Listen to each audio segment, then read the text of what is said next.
បាទជំរាបសួរពុកម៉ែបងប្អូននេះឃើញផ្កាស្អាតទេចឹងបងប្អូនយើងប្រកាសជាស្គាល់ហើយបាទផ្កាស្អាតមែនតើនេះចឹងផ្កាពណ៌ស្វាយពេលដែលវារីកស្អាតនេះកញ្ចុំក្នុងវាពណ៌ស្វាយខាងក្រៅវារាងស្រាលស្រាលចឹងផ្ការីកស្គុះស្គាយល្អណាស់ឃើញនេះផ្ការីកស្គុះស្គាយហើយអាផ្កានគររីកនេះទៀតសោតវាអត់មានខែមានរដូវអីទេគឺរៀងរាល់ដែលវាចេញត្រួយថ្មីបែបនេះគឺវាចេញផ្កាមកតែម្ដងចឹងបាទអញ្ចឹងវាផ្ការហូតផ្កាមានខែមានរដូវទេហើយការថែទាំរបស់វាស្រួលអានេះទៀតសោតខ្ញុំមានជាប្រភេទដើមធំបាទម៉ែបងប្អូននេះដើមនេះចូលចិត្តប្រព័ន្ធមេជើងហើយ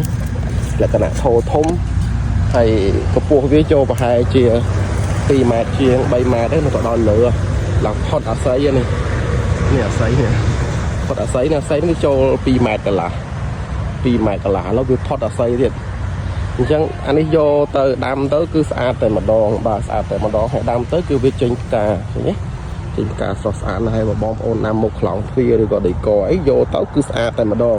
ពីព្រោះដើមរបស់វាធំស្រេចបាទហើយខ្ញុំមានច្រើនដើមបើសិនជាពុកម៉ែបងប្អូនចង់បានមួយដើមពីរដើមអីក៏ខ្ញុំមានសេវាផ្ញើដែរតែបូកសេវាផ្ញើជាក់ស្ដែងតាមចិត្តតាមឆ្ងាយអញ្ចឹងណាហើយផ្កាស្អាតហើយខ្ញុំឃើញផ្កាវាចេញស្រស់ស្អាតហើយ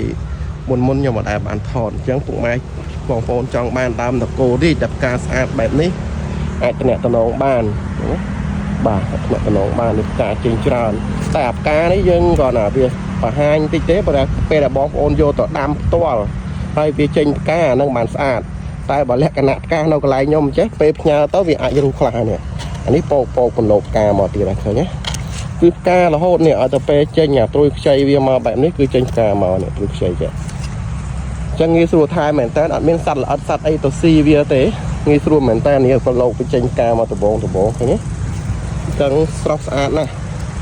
បាទនេះចេញមកខ្ចីមកចឹងតែម្ដងបាទលោកកាយលើដល់រុំគេរុំឯងអញ្ចឹងទៀតខ្ញុំធ្វើការដាក់សីដាក់អីចឹងទៅបាទអញ្ចឹងសម្រាប់ពុកម៉ែបងប្អូនចង់បានផ្កាស្រស់ស្អាតផ្កានគររាជនេះអាចតាក់ទងមកលេខទូរស័ព្ទនៅក្នុងវីដេអូខ្ញុំនេះបានបាទអរគុណ